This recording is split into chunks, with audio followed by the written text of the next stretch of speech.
A lot of big names that the Lions are talking to at the Combine.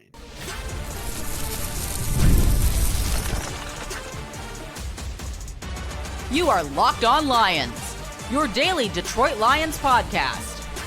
Part of the Locked On Podcast Network, your team every day. And what's going on, everybody? Matt Derry with you on a Thursday edition of Locked On Lions right here in the Locked On Podcast Network. It is indeed your team every day. Today is Thursday, February 27th, and a Friday, February 28th. We're going to be into March before you know it. Thanks for making us your first listen and checking us out wherever you get your podcasts. Thank you as well to all of you that watch or listen, not watch or listen, you watch and subscribe on our Locked On Lions YouTube channel. A shout out to our everydayers that are out there that check out the podcast Monday, Tuesday, Wednesday, Thursday, and Friday. Saw a couple of our everydayers today. Michael Spath, Sarah Frazier, Michelle Choice, some of the great everydayers. We appreciate all of you for stopping and checking out the show daily. Podcast today will be Combine related. We got to get into some of the players and some of the names that the Lions are interviewing and talking to at the Combine as well. There is a soon-to-be, it looks like, sort of soon-to-be free agent, I guess you want to call it, but a veteran defensive lineman, an interior defensive lineman that is going to be traded soon. Should the Lions make a phone call about Devon Godchaux of the Patriots? We'll get into that coming up momentarily as well. Yesterday, we kind of lost it a little bit on Ben Johnson. Fans' reaction has not been surprising. It just goes to show the loyalty that Lions fans have. And we'll have a call of the day as well. If you want to be our call of the day, you know how to do it. Dial us up at our SpeakPipe voicemail system at speakpipe.com/Derry podcast page. Hoping to get somebody on tomorrow to talk from the Combine in Indianapolis. Maybe I'll call up a Jordan Schultz or Ian Rappaport, and maybe they can fight on the show. Is that the stupidest story of the day? Like, people are like, isn't this funny? Like, these guys got into it. They had to be restrained from each other at the Starbucks at the JW Marriott in Indianapolis. By the way, if you've ever been to the JW Marriott in Indy, that Starbucks is not a good Starbucks. It's tiny. But apparently, NFL reporter Jordan Schultz, the son of former Starbucks CEO Howard Schultz, and good old Rap Sheet, had a little pissing match yesterday at the Starbucks. And that became a big story. Nothing like a nerd fight, nothing like a nerd reporter fight at the Combine. But we are dying for just about any kind of content, I guess, and people love that stuff and they eat it up. All right, John Macaroon and the folks, Christian and the folks at All SI or at All Lions SI, SI.com Lions have put together a list of all the players that have admitted publicly, or agents have said, that they've gone through formal interviews with the Lions at the Combine. Part of the Combine is not just to watch players run around in their underwear, but it is to have interviews with prospects and teams, etc. And so they have been putting together a list on their website. I want to give them full credit for it. I am swiping it to talk about it on the show. So Marshall Edge Mike Green had a formal interview with the Lions. We have talked about Mike Green on and on this podcast as somebody that could be a very good choice for Detroit if he drops to number 28 or if Brad Holmes wants to trade up and get him. This is an edge rusher that had 17 sacks last year for Marshall. There have been some reports of some sexual assault allegations against Green going back, one of them going back to high school and one of them when he was at the University of Virginia before he got to college. Green, to his credit, got up on the podium yesterday and said, I didn't do anything wrong. I've never been charged. I never even talked to anybody about this. These are things that have come out about me, but they're not true. And he addressed it. As we know with the Lions and their ownership and Sheila Ford Hamp, they normally stay away from players that have any kind of baggage like this. But again, Green says he did nothing wrong. He has had a formal interview with the Lions, so they're interested. Nick Scorton is a great story. Texas A&M edge rusher who is as down-to-earth of a kid and is just a Dan Campbell type of guy. Lions have talked to him. Jack Sawyer, Ohio State edge, had a formal chat with the Lions. Josiah Stewart from Michigan, an informal chat with the Lions. LSU edge, Savion Jones. Ole Miss outside linebacker, Chris Paul Jr. Auburn edge rusher, Jalen McLeod. Minnesota linebacker, Cody Lindenberg. Penn State linebacker, Kobe King. These are all formal. Iowa linebacker, Jay Higgins, informal. Oklahoma State defensive end linebacker, Colin Oliver. Here's a name to watch. Alabama linebacker, Jihad Campbell, formal interview with the Lions. This guy can do everything. Some people are saying Jihad Campbell should be drafted by the Bucs and immediately put where Levante David's been playing for all those years on the inside. Others saying you can move him to that strong side Sam linebacker spot, and he can be the new Derek Barnes. Rush the passer, play the pass, play the run. Jihad Campbell is intriguing. He has had a formal talk with Detroit. Notre Dame edge rusher Howard Cross, an informal for Clemson linebacker Barrett Carter. Michigan defensive tackle Kenneth Grant, who I want to address in our call of the day. Formal interview with the Lions. Some safeties. Virginia safety Jonas Sanker. Texas's Andrew Makuba. Nebraska tight end Thomas Fedone. Georgia Tech tight end Jackson Hawes. Both had formals. CJ Dipre of Alabama. Also, Kansas cornerback Kobe Bryant, but that's spelled Cobee Bryant. Also, a couple of corners. O'Donnell Fortune from South Carolina. Iowa State corner Darian Porter. And a guy that's going to be a first-round pick, Florida State corner Azarai Thomas, who's a beast. He also has had a formal discussion with the Lions. Now, again, quarterbacks, receivers, running backs, none of these guys have gotten to the combine just yet and interviewed. This has been edge rushers, corners, linebackers, defensive players that Detroit has been talking to. And this list was put together by John Macaroon, Christian, and the crew at si.com/Lions. Good job, guys. Thank you for giving us some names. Look, there's a lot of intriguing names on that list. Mike Green is an intriguing name.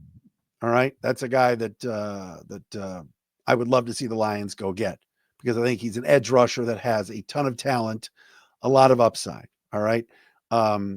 Josiah Stewart's a good player, probably not a first round pick. Jack Sawyer, Nick Scorton. There's some good fits there for Detroit. I'm not sure why they haven't talked to Shamar Stewart. Maybe that just hasn't been confirmed yet, but that's another guy to keep an eye on if you are Detroit. And again, Brad Holmes said it 2 days ago. They're going to draft the best available player. They're not going to draft out of need. They are not a needs-based team in the draft, according to Brad. But, when the edge rushers are the first ones there, and that's what kind of the list kind of compiled in terms of names, keep an eye on all of those guys. There's going to be a fit or two in there for Detroit. And I've said it on this show, and I'll say it again. Lions need pass rushers. Outside of Aiden Hutchinson, there was not enough edge movement and rush and quarterback pressures last season. Really, the second and third best pressure guys on the team were Aleem McNeil on the interior and Levi Onwuzurike, who might not be back next year, who, of course, is a free agent. And McNeil's health, after tearing his ACL, will he be back to even start the season?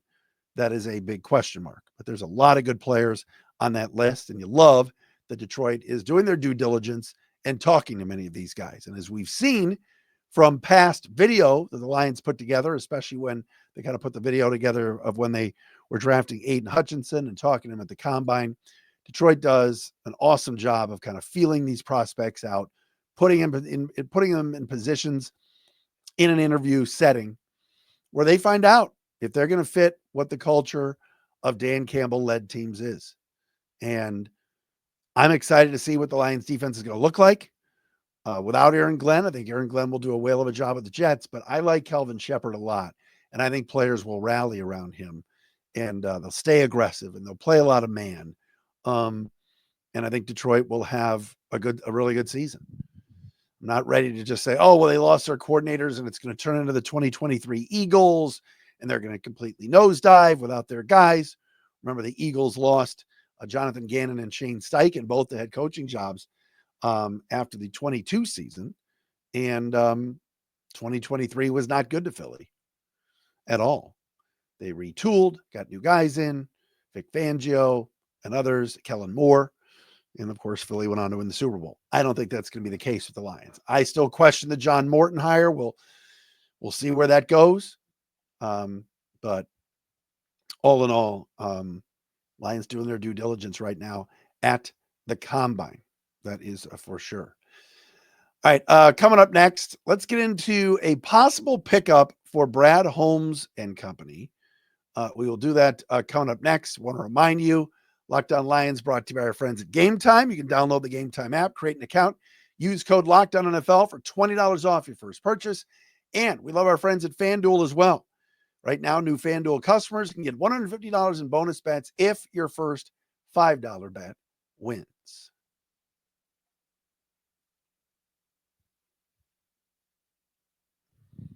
Little Thursday edition of Locked On Lions, everybody. Thanks for making us your first listen, checking us out wherever you get your podcast. Don't forget, how about this Detroit Pistons team? They are absolutely on fire. Last night, they wiped the floor with the Celtics down at the LCA. 6 Goris Drive. Oh, baby. But you want to check out Koo, who hosts our Locked On Pistons show. He does a great job. Please do that.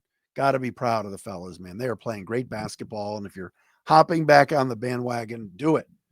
Cade Cunningham is playing at an all-NBA level. Malik Beasley should be the 6th man of the year. And I'll say it, JB Bickerstaff should win coach of the year. Do you realize the Pistons have like 33 or 34 wins this year? They didn't have that combined the last 2 years. Combined the last 2 years.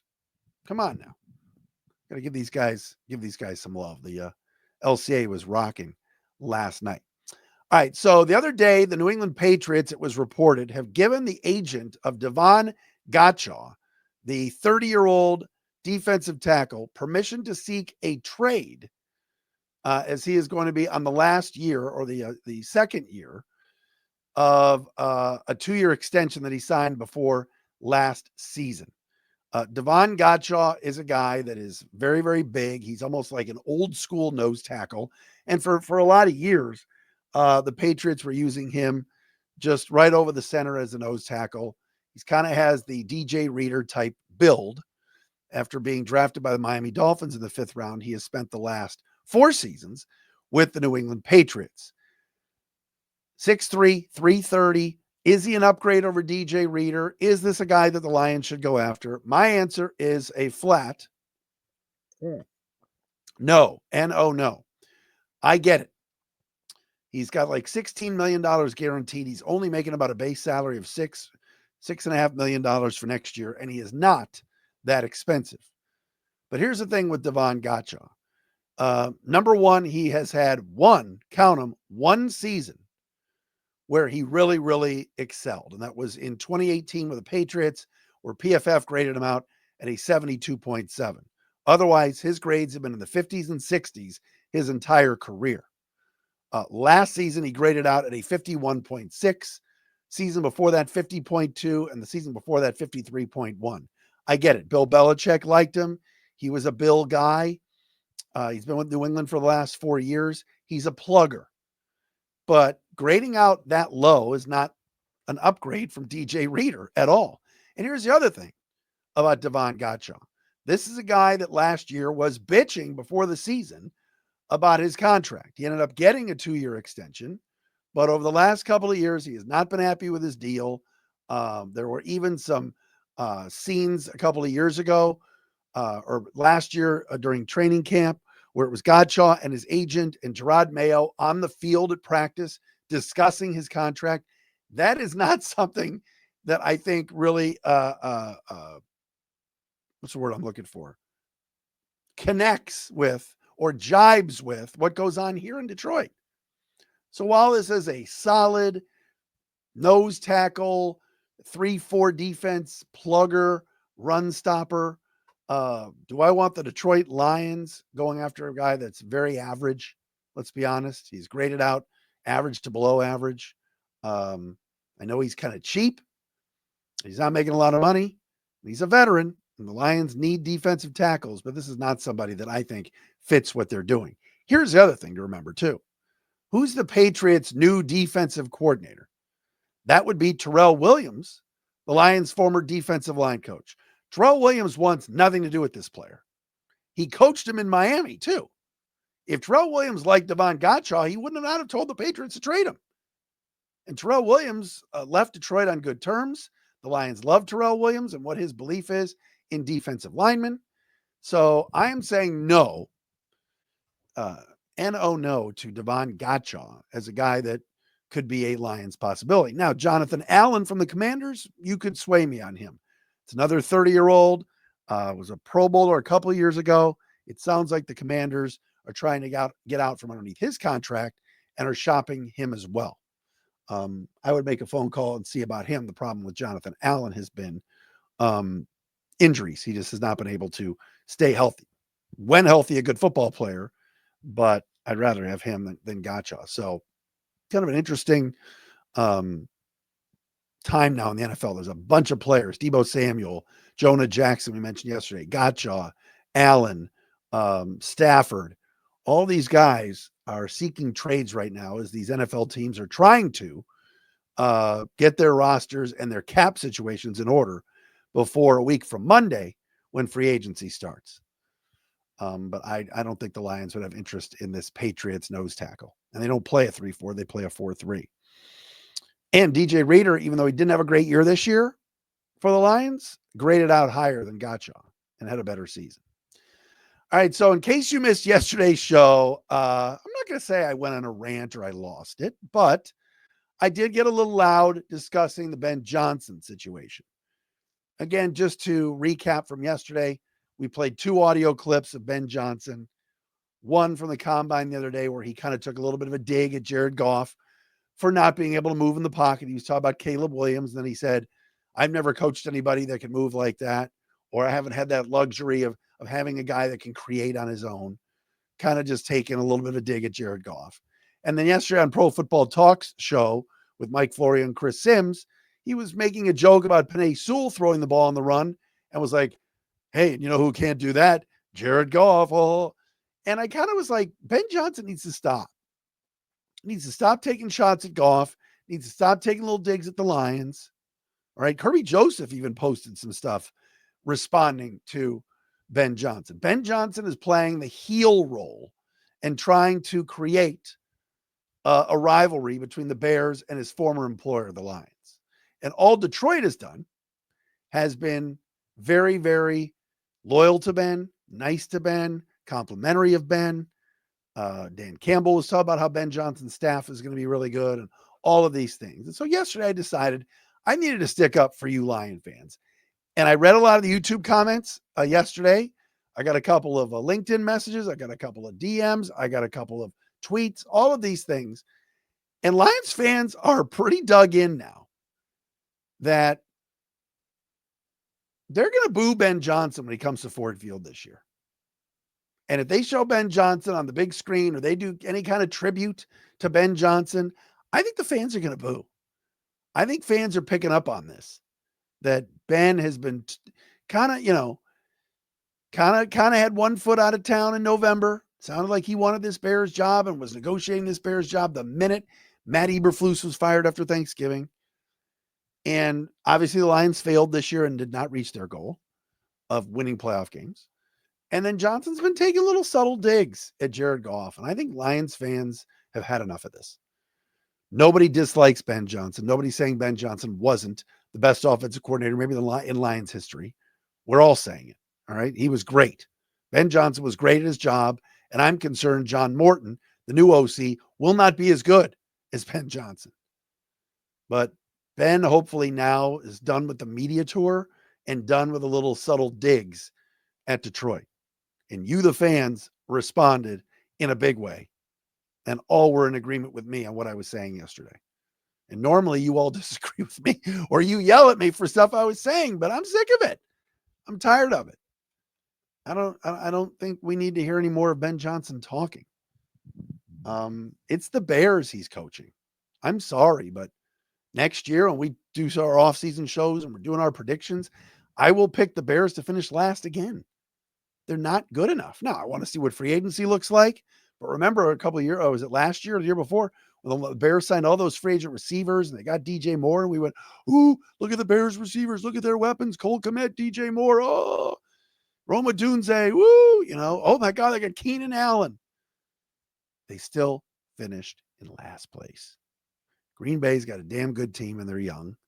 The Vikings had a really good year last year. They bring all their coaches back, and they might upgrade a quarterback if they get Stafford or if J.J. McCarthy is really good. So, sorry, Chicago, I'm still going to pick them to finish last until I see otherwise. And the Lions won 15 games last year, and they're bringing pretty much everybody back. We got to make sure Carlton Davis gets re-upped. I want to see Kevin Zeitler still in the Lions uniform, but you catch my drift. Call of the day time. If you want to be our call of the day, you go to speakpipe.com/dairy podcast page. We'll do that coming up next.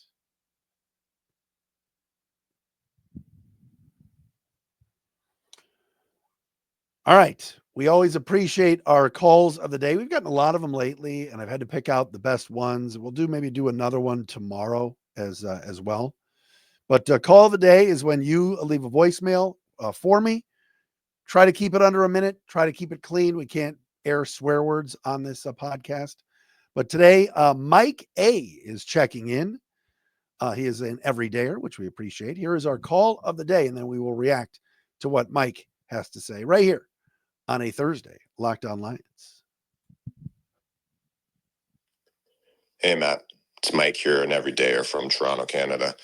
My question for you is, in the past, Brad Holmes hasn't been afraid to move up in the draft and grab a player that he likes. He moved up 20 spots to grab JMO, and last year he moved up 5 spots to grab Terrion.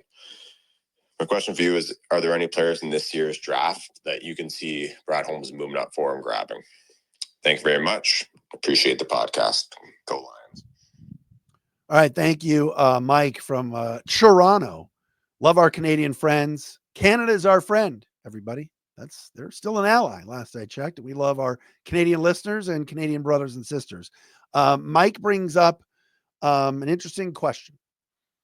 Brad Holmes is sitting at 28, and he's got that itchy trigger finger. He wants to make a move, wants to move up. Did that last year, moving up 5 spots to get Terrion. This time around, as I look at mock drafts and I look at players, there are 2 guys that I could see Brad Holmes moving up to draft. Number 1 is Kenneth Grant, the defensive lineman and defensive tackle from Michigan. It was throughout the entire year, really. Everybody was talking about Michigan could have 3 guys on their defense that are top 15 picks. Mason Graham, Will Johnson, and Kenneth Grant. Grant let's just use the CBS Sports' latest mock draft. Kenneth Grant is mocked to go 20th to Denver. 6'3", 339 pounds, game wrecker on the interior, very, very good run defender, also can get to the quarterback a little bit, and he's just a good kid. And Kenneth Grant is a guy that the Lions, we just mentioned before, formally interviewed at the Combine, and if he slips 2020, number 20, number 21, 22, I could see a scenario where the Lions move up to try and grab him. I don't see any other reason why that would be a guy that I think they would be thrilled if he dropped in the draft. Jihad Campbell is another one that I could see the Lions moving up to get, kind of the all-everything linebacker from Alabama. It would be another Alabama player that the Lions moved up to draft. First JMO, then Terrion Arnold. The other one to watch, we talked about this last week. I'm trying to remember who we talked about this with. Might have been Nick Baumgardner. Is Donovan Jackson, the offensive lineman for Ohio State. And the reason why I use Jackson as an example and somebody that the Lions could move up to get is because we know Brad Holmes values O-linemen. All right, Brad Holmes has drafted a lot of offensive linemen. And last year he drafted 2 of them in Gio Manu and our man from Boston College. Why am I just Christian Mahogany? Geez. Donovan Jackson could be a guy that could be a tackle in this league or a guard in this league. 6'4", 320 pounds, moved from guard to tackle this year due to injuries at Ohio State. And he's also sitting right now in that 23, 24 range where maybe the Lions would move up to get him at 23. so that the Vikings don't pick him at 24. Donovan Jackson from OSU is a really, really good football player and a guy, again, team player that last year had to move from guard to tackle at Ohio State due to injuries and didn't miss a beat. So I could sit here and name a bunch of guys that I think the Lions would be interested in, but those three really could be players that Brad Holmes moves up and gets. And again, this is why Brad Holmes has done such a good job, and this is why the Lions have won games, is Holmes has identified a lot of linemen, and he's gone out and got them. It's been an exorbitant amount of linemen that the Lions have drafted that have turned out to be fantastic football players. Penei Sewell. I mentioned Mahogany. Looked really good last year. Aiden Hutchinson, Aleem McNeil, Levi Onwuzurike is going to get paid. Jury's still out on a guy like Broderick Martin. But Lions have gone out and drafted really, really solid linemen, and that's where you win in this league. It really is. If Brad Holmes looks up and says, I'm not going to move up, I'm not going to make a trade, and we're at 28, he may end up taking an offensive lineman. And again, we'll know about Kevin Zeitler before the draft with free agency, but it may be that spot where he just says, I can draft an offensive lineman, plug him in wherever it is, guard, tackle, although Taylor Decker had a pretty good year this year, and not great, but decent. And Penei Sewell, of course, is great, but I could draft a tackle, put him at guard, whatever, and they're there for 4 or 5 years, and we're not paying them a lot of money. So definitely we'll keep our eyes and ears peeled on that. Back again tomorrow with more Locked On Lions, a Friday edition. Thanks to our everydayers that watch and listen to the podcast daily. Again, Locked On Red Wings, Locked On Pistons, Locked On Tigers. We are there for you after each and every game as well. Jake Riepma at Locked On Sports Detroit has the postcast as well. He was on last night after the Pistons' big win over the Boston Celtics. Have a great rest of your Thursday, everybody. We'll talk to you again tomorrow.